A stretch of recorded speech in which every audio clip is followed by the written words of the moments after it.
كانت لوجين تعيش في عالمين. عالمها الأول كان مرسوماً بألوان باهتة، غرفتها رمادية، وكتبها المدرسية كومة من الأشكال الهندسية المملة، وحتى صوت والديها كان يصلها كهمهمة بعيدة. أما عالمها الثاني فكان ينبض بالألوان الصارخة.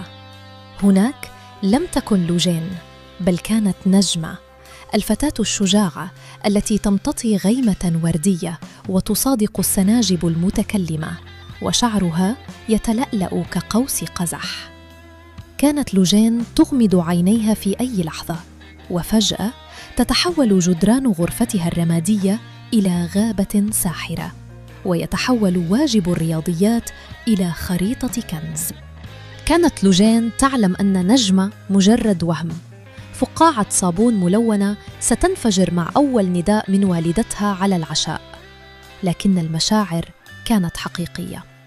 الفرح الذي تشعر به نجمة وهي تقفز فوق النجوم كان يملأ قلب لوجين، والحزن الذي يصيبها عندما يذوب رجل الثلج الصديق كان يترك دموعاً حقيقية على وسادة لوجين.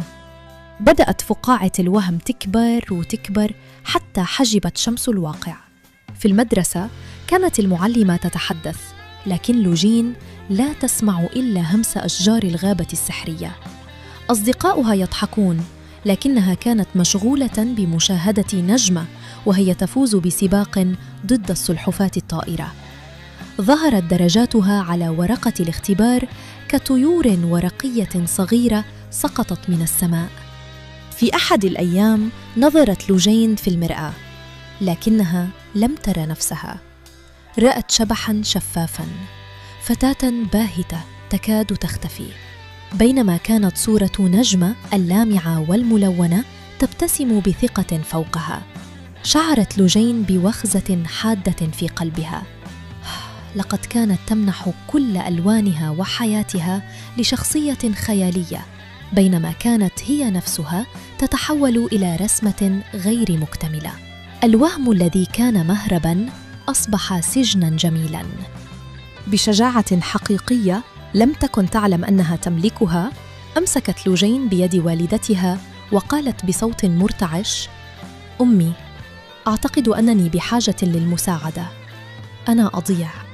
بدأت رحلة العلاج التي كانت أشبه بتعلم تلوين عالمها الحقيقي من جديد. مع كل جلسة كانت تضيف لمسة لون صغيرة، ضحكة صديقتها باللون الأصفر المشرق، حضن والدها باللون الأزرق الدافئ، وطعم كعكتها المفضلة باللون الوردي اللذيذ. لم تختفي نجمة تماماً، بل تحولت من بطلة لعالم كامل إلى رسمة صغيرة في دفتر مذكرات لوجين، مصدر إلهام لا مهرب. وأخيراً استطاعت لوجين أن تنظر في المرآة وترى فتاة حقيقية بألوانها الخاصة، ربما ليست صارخة كقوس قزح، لكنها حقيقية ودافئة، عالمها الذي يستحق أن يعاش.